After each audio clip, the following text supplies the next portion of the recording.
ሰላም ሰላም ሰላም ሰላም እንዴት ናችሁልን ውድ የቻናላችን ቤተሰቦች? ዛሬ ወደ ገዳም ሰፈር ተመልሰን መጥተናል። እንደምታዩት በጣም ብዙ ለውጦች አሉ። ባለፈው ከተመለከትነው ባለፈው ስናይ እንግዲህ ብዙ ቤቶች እየፈረሱ እና መንገዱና ቦታው እየተጠረገ ተመልክተን ነበረ። ዛሬ ደግሞ እንደምታዩት ለፎቁ መስሪያ ፋውንዴሽን እና እንዲሁም ደግሞ በሌላኛው ሳይድ የተሰሩትንም ህንፃዎች በደንብ የምንጎበኝ ይሆናል ማለት ነው። ስለዚህ እስከ መጨረሻው አብራችሁ መቆየታችሁን እንዳትዘነጉ።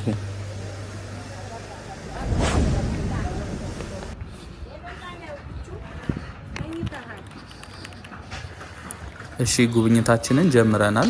አሁን የምንገኘው በታችኛው በአቡነ ጴጥሮስ አደባባይ በኩል በሚያስኬደው መንገድ ነው።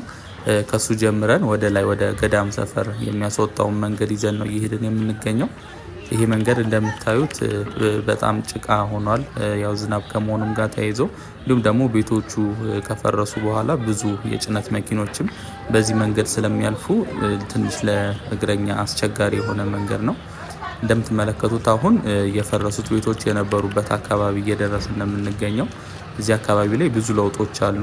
እንደምታዩት ቦታው ተጠርጎ ህንፃ ለመስራት የተለያዩ ፋውንዴሽኖች እየተሰሩ ነው የሚገኘው።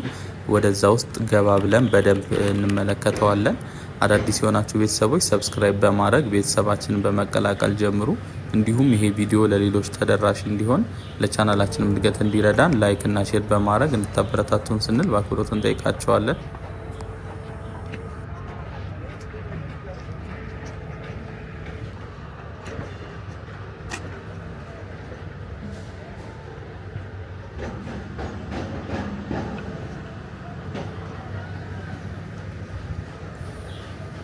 ይሄ ቦታ ቀደም ሲል መኖሪያ ቤቶች በብዛት የነበሩበት ቦታ ነው። ይሄ ፊት ለፊታችን የምናየው ማለት ነው። አሁን በተለያዩ ማሽነሪዎች ቦታው እየጸዳና ለፎቅ መስሪያ ፋውንዴሽን እየተስተካከለ ነው የሚገኘው። ከፊት ለፊት የምታያቸው ህንፃዎች እንዲሁ ለመኖሪያ ቤት እየተሰሩ ያሉ ቦታዎች ናቸው። ይህ ማለት ወደ ዳትሰን ሰፈር መሄጃ አካባቢ ያለው ቦታ ማለት ነው። እንደምታዩት ነው እዚህ አካባቢ ላይ ለሚሰሩት ህንፃዎች ወደ ታች እየተቆፈረ ነው የሚገኘው በማሽነሪዎች።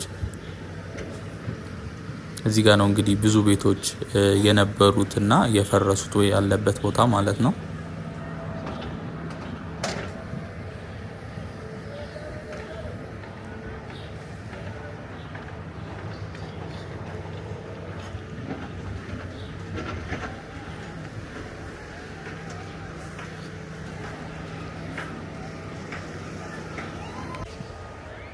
እንደምታስታውሱት ከሁለት ቀን በፊት ወደ ቅጠል ተራ ያለውን ፕሮጀክት አሳይቻችሁ ነበረ።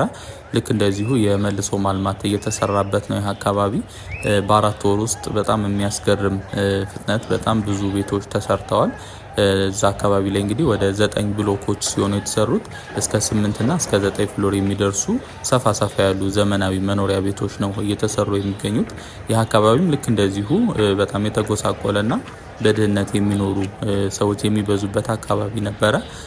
የመልሶ ማልማት ስራው ያህን የጀመረ ሲሆን አሁን ላይ ኦልሞስት ወደ መጠናቀቁ እየደረሰና እስከ አዲስ ዓመት ድረስ ለነዋሪዎች እንደሚተላለፍ ተነግሯል። ይሄኛውን ፕሮጀክት እንደምትመለከቱት በጣም በሚያስገርም ፍጥነት እየሄደ ነው የሚገኘው።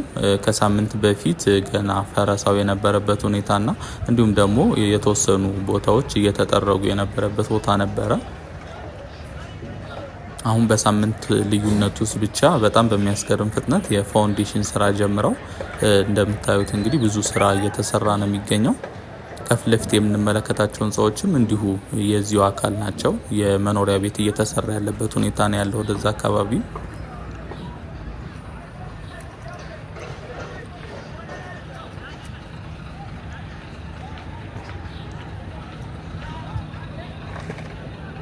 ሰሞኑን እንግዲህ መርካቶ አካባቢም እንዲሁ ሰምታችኋል ብዬ አስባለሁ።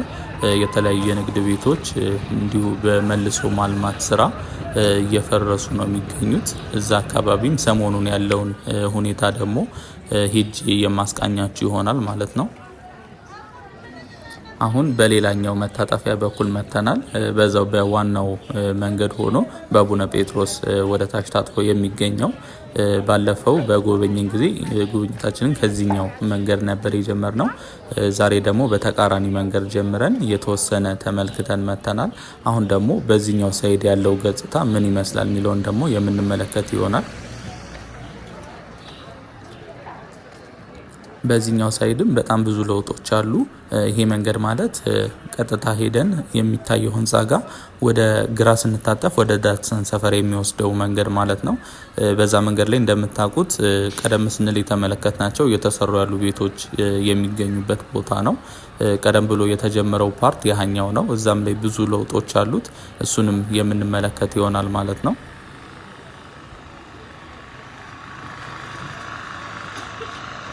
እዚህ ጋር አንድ የቀድሞ ቤቶቹ ይጠቀሙበት የነበረው ትራንስፈርመር ነበር። እሱን እያወረዱ ነው የሚገኙት የኢትዮጵያ ኤሌክትሪክ ሰራተኞች። እነዚህ መኪኖች እንደምትመለከቱት ከውስጥ የሚወጣውን አፈርና የተለያዩ ተጠርገው የተዘጋጁትን እያወጡ ወደ ሌላ ቦታ እያዘዋወሩ ነው የሚገኙት።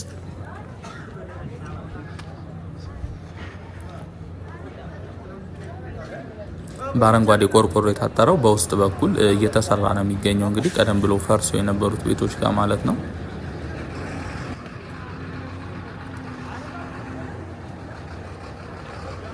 ይሄኛውን በዛ በተቃራኒ ሳይድ ባለው በኩል በደንብ እንመለከተዋለን። በዚህ በህንፃው በኩል ወደ ግራ ታጥፈን ስንሄድ በሚገኘው ማለት ነው።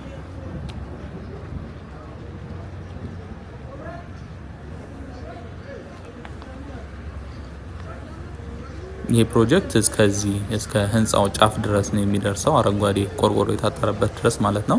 በጣም ሰፊ የሆነ ፕሮጀክት ነው እየተሰራ የሚገኘው። ቤቶቹ ልክ ተሰርተው ሲጠናቀቁ እዚሁ ይኖሩ ለነበሩት ነዋሪዎች እንግዲህ ቅድሚያ ተሰጥቶ ለሌሎችም እንዲሁ የሚተላለፍ ይሆናል።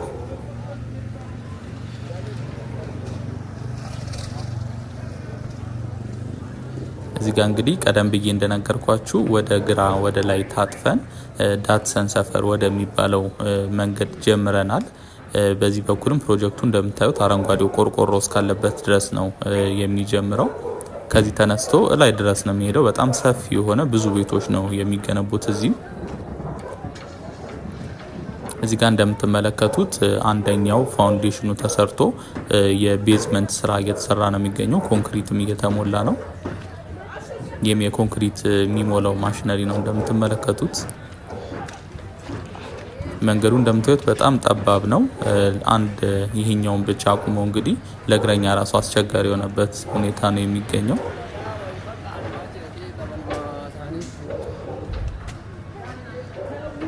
ገዳም ሰፈር እንደምታውቁት በጣም ታሪካዊና በጣም የቆየ መንደር ነው። እንግዲህ ከተማችን ውስጥ ፒያሳ አራዳ ጊዮርጊስ ከተመሰረተ በኋላ ብዙ የቤተ ክርስቲያኑ አገልጋይ የሆኑ እዚህ ነበረ መኖሪያ ቤታቸው የነበረው።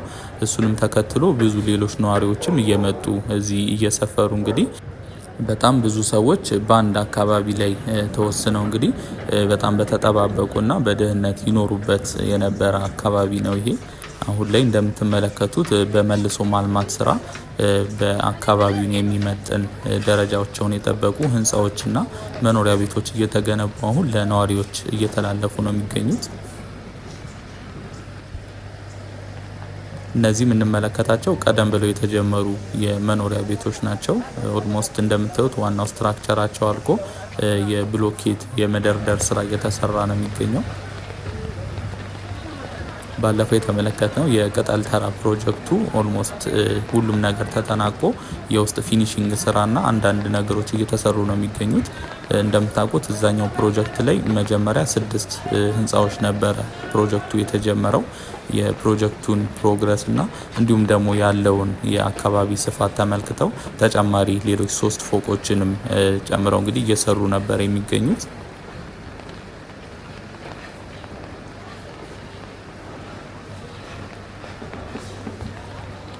ፕሮጀክቱ እንደምትመለከቱት በጣም ሰፊ ነው።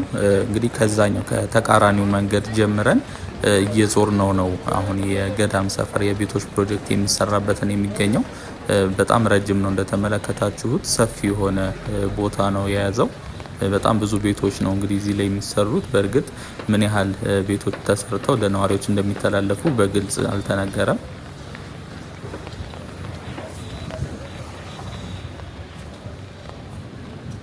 ይህ መንገድ ቀጥታ የሚወስደን ዳትሰን ሰፈር የሚባለው ጋር ነው የሚያወጣን። ዳትሰን ሰፈር እንደምታውቁት በጣም ቀውጥ የሆነ አካባቢ ነው። እንግዲህ ፒያሳ ላይ ብዙ እንደዚህ ደማቅና ሰዎች በብዛት የሚዝናኑባቸው ቦታዎች አሉ። ከነሱ ውስጥ አንደኛውና ዋነኛው ነው ማለት ይቻላል። ብዙ አርቲስቶች እዚህ ተወልደው አድርገዋል። እንዲሁም ደግሞ ብዙ አርቲስቶች እዚህ እየመጡ ጊዜያቸውን የሚያሳልፉበት በጣም ታሪካዊ የሆነ አካባቢ ነው። ዳትሰን ሰፈር የሚባለው ስሙ የሚወጣው ዳትሰን ከሚባለው መኪና ሲሆን የአካባቢው አንዳንድ የሬስቶራንትና እንዲሁም ደግሞ የመጠጥ ቤት ባለቤቶች ዳትሰን መኪና ይዙ ነበረ እና በብዛት መኪናቸውን ውጪ ደርድረው ሲቆሙ ዳትሰን የሚባል ስያሜ ተሰጠው ማለት ነው ከዛው ጋር ተያይዞ።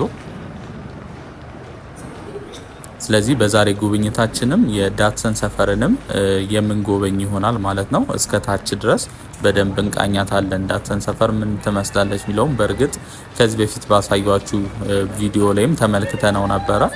ምናልባት ወደ መጨረሻ አካባቢ ላይ ስላቀረብኩላችሁ ብዙ ያላያችሁት የቻናል ቤተሰቦች ትኖራላችሁ በሚል ዛሬም በድጋሚ ማሳያችሁ ይሆናል ማለት ነው። ለቻናላችን አዳዲስ የሆናችሁ ቤተሰቦች ሰብስክራይብ በማድረግ ቤተሰባችንን መቀላቀል እንዳትረሱ። በየቀኑ በምንሰራቸው የዎኪንግ ቱር ቪዲዮ አዲስ አበባ ውስጥ እየተሰሩ ያሉ አዳዲስ ፕሮጀክቶችና አዳዲስ ገጽታዎችን በየቀኑ የምናስቃኛችሁ ነው የሚሆነው። እንዲሁም ይሄ ቪዲዮ ለሌሎች ተደራሽ እንዲሆን ለቻናላችን እድገት እንዲረዳን ላይክ እና ሼር በማድረግ እንድታበረታቱን ስንል በአክብሮት እንጠይቃችኋለን።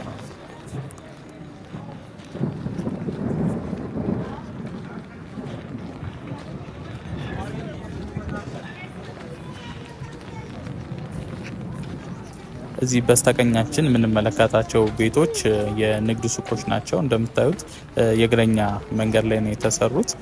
በባለፈው ቪዲዮ ይህን በተመለከትንበት ሰዓት አንዳንድ የቻናል ቤተሰቦች እንደዚህ አይነት ያው የንግድ ሱቆች አሰራር ለእግረኛ መንገድ ላይ መሰራቱ ትንሽ እክል ይገጥሟል የሚል ሀሳብ አንስታችሁልኝ ነበረ። እንደምታዩት ያው የእግረኛ መንገድ ላይ ነው የተሰራው። በእርግጥ ዋናዎቹ ቤቶች ከጀርባ አሉ። እንደምታዩት ከሱ እንግዲህ ከግቢው ውጪ ላይ ነው እነዚህ የተሰሩትና ለምን እንደዚህ ሆነ ብላችሁ የጠይቃችሁኝ አንዳንድ የቻናል ቤተሰቦች ነበራችሁ። ያው ነገር ግን መንግስት ፍቃድ አውጥተው ነው እንግዲህ እዚህ ላይ ሊሰሩ የቻሉት። በእርግጥ ያው የመንገድ መጣበብን ያስከትላል። የእግረኛ መንገድ ላይ እንደዚህ አይነት እንትኖች ሲሰሩ እግረኞች እንግዲህ በዋናው አስፋልት መንገድ ላይ ለመሄድ ይገደዳሉ ማለት ነው። ያው በተወሰነ መልኩ ለአደጋም የሚያጋልጡበት ሁኔታ ሊኖር ይችላል። መንገዱም እንደምታዩት ነው። አስፋልት መንገድ ቢሆንም በጣም የቆየ መንገድ ስለሆነ በጣም ተበላሽቷል። እንግዲህ አርጅቷል፣ ጥገና ይፈልጋል። ከገዳም ሰፈር የቤቶች ፕሮጀክት ጋር ተያይዞ እሱ ሲጠናቀቅ ተጨማሪ እድሳት ይደረግለታል ብዬ አስባለሁ። ይሄ በመሀል ላይ የምትመለከቱት የተቆፈረው ለአንዳንድ የሽንት ቤት ፍሳሽ ማስወገጃ ትቦ የተገጠመበት ነው። ብዙ የአዲስ አበባ ከተሞች የውስጥ ለውስጥ መኖሪያዎች ላይ እንደዚህ አይነት ፍሳሽ ማስወገጃ መንገዶች ይሰራሉ። ከፍሳሽ ማስወገጃነት ባለፈም ከሽንት ቤት መስመሮች ጋር ቀጥታ ተገናኝቶ ከየመንደሩ የሚወጡ እንደዚህ የሽንት ቤት መስመሮች አንድ ቦታ ላይ ተከማችተው እንግዲህ ለኃይል ማመንጫነት የባዮ ጋዝ ለማመንጨትም እንደሚጠቀሙበትም እንደዚሁ መረጃ ሰምቻለሁ። ብዙ ቦታዎች ላይ እንደዚህ አይነት ስራዎች እየተሰሩ ነው። አሁን ላይ ከተማችን ውስጥ የመኖሪያ መንደሮች ያሉበት ውስጥ ለውስጥ እንደዚህ እየተቆፈረ ትቦዎች ይቀበራሉ ከስር። ከዛ ደግሞ ከሽንት ቤት መስመሮች ጋር ተገናኝተው የሽንት ቤት ፍሳሾች ቀጥታ ወደ አንድ መስመር የሚሄዱ እና እንዲሁም ደግሞ አንድ ቦታ ተከማችተው ለባዮጋዝ ኃይል ማመንጫነት ይውላሉ ማለት ነው።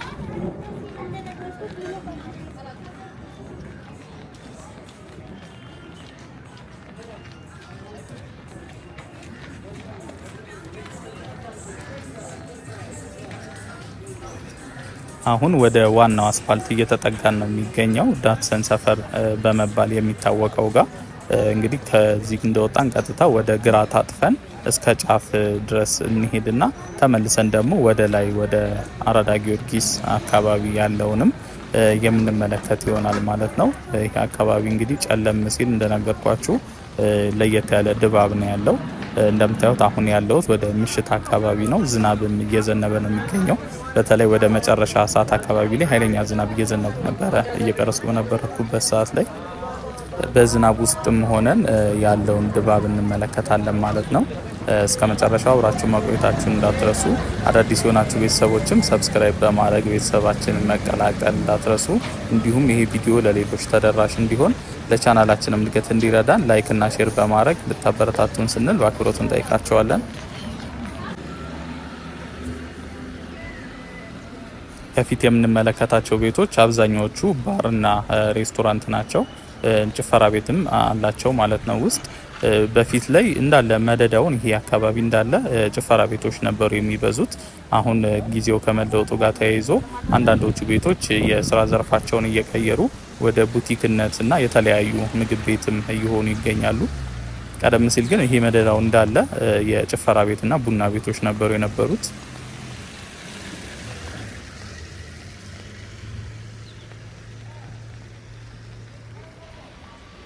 ወደ ላይ ቀጥታ የሚያስወጣን ወደ ጊዮርጊስ የሚወስደው መንገድ ነው።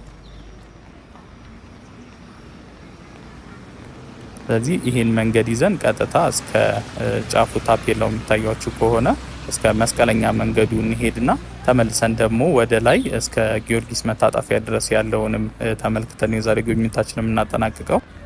እንደምትመለከቱት አሁን ላይ በተወሰነ መልኩ ዝናብ ዘንቦ አባርቶ ነው። አስፋልቱንም እንደምታዩት በስብሷል በዝናብ። ወደ ላይ ደግሞ ስንመለስ ከበድ ያለ ዝናብ ያገኘናል። እንግዲህ በዝናብ ውስጥም ሆነም በጥላ እየቀረጽ ነውንም የምናሳያችሁ ይሆናል ማለት ነው። እስከ መጨረሻው አብራችሁ መቆየታችሁን እንዳትረሱ።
Cristiano Ronaldo ጋብቻው ነው ሁለቱም ትክክለኛ